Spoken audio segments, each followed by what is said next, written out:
Do you know someone who likes to complain about everything, always have a problem, but never seem to have a solution? Does that sound familiar, maybe in your workplace? Well, Linda Swindling, author of Stop Complainers and Energy Drainers, joins us again today to give us tips on how to identify this person and how to deal with them so everyone ends up happy. Linda, thank you for coming back. Good to see you again. Thank you. This is a real problem. We, the collective we, don't deal with this well. You did a survey of 1,000 people and found some surprising things. Right. Well, one thing was that 73% of people would turn down a $10,000 raise if it meant they had to start working with a constant complainer. That is a lot. That's saying something. In this economy, right? Right. And I kept saying, well, what are they doing? So we asked them, what are you doing to prevent these complainers? Because clearly it's not working. Right. Well, 77% of people, 78% of people are saying, I'm spending up to 3 to 6 hours a week. Some people were spending as many as 20 hours a week with complainers and energy drainers. Just letting them vent? Just anything. And that's it. They would sit there and they'd let them vent, or they'd try to solve their problem, or they'd say, get over it. And none of it worked. None of it worked. So much so that 11% said, I left my job because of either a complainer or an energy drainer, one of those different types of complainers. And so that was very clear, you know, and this dealing with difficult people, that doesn't work. I don't want to deal with them. I want them to stop. Right. Stop coming to me. So do you have to identify this person, or is it obvious who they are? Right. Or are there different types? You have to spot the complainer first, because there's 5 types. Okay. And, you know, one of the things that your viewers can do if they want is they can go to that stopcomplainers.com website and really look and say, take that assessment, but think of who you're talking about when you're taking it. And probably, well, maybe not probably, but for most people, they all know a whiner. Okay. And whiners the first type. There's whiners, complicators, there's prima donnas, controllers, and toxics. But the whiners are the ones that people say, oh, what do I do about the whiner? You're killing me. You're killing me. And we know those. I mean, they're like whiny toddlers, you know. Oh, I don't know what to do. Or I have no idea. Or this one. Oh, life is so tough. Really? Really? You have a job and you're breathing in and out. You're getting paid for it.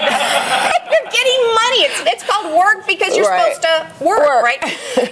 Or the side. You know, somebody who pouts and goes, you say, is everything okay? Yeah. That's true. So that drives me crazy. I want them to do something. It drives a lot of people crazy. So what do you do? Right. Well, the very first thing is, and I'm gonna drink beer at work right. first. Well, and that's funny because I mean, right? There's nothing wrong with that. But we call it whining with wine. My neighbor and I, she'll come over and sit in the hot tub and we'll just vent. Yeah. But these are people who can't stop it. So what do? Well, the very first thing is they come in and they want you to take over their problem and solve it for them, right?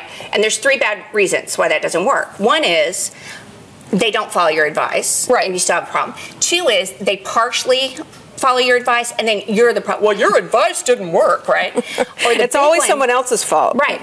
Or the big one is what? The victims will come back to you and go, well, I followed your advice and it worked. So then you become their personal advisor for every single thing they ever have and for the rest of their lives. Unpaid, of course. Yeah. So you don't want to do that. So you have someone come in, oh, I don't know what to do. Oh, I don't want it to do. And instead of you giving them a solution, you look at them, and first you know that they want empathy. So if you can think, you just kind of nod, oh, I'm listening, wow. And 2 to 5 minutes, not 25 minutes, 2 to 5 minutes of going, wow.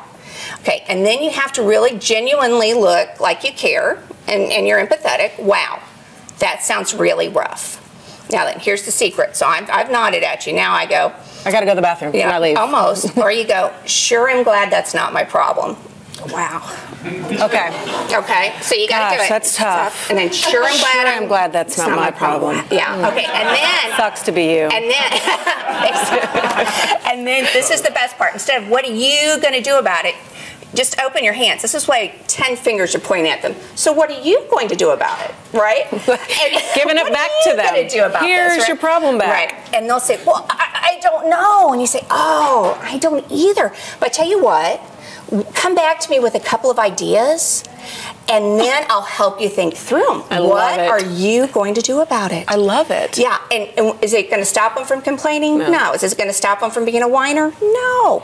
But hopefully it'll stop them from coming to you. To you, which is all you can hope for? They're wanting a pity party and they're not getting it. No. They're getting constructive help. Okay, I like that. This is great. Great advice. And more coming up from Linda this week. Also, you can visit her website easier to just go to ours first. Go to dthebroadcast.tv and then you can follow today's links.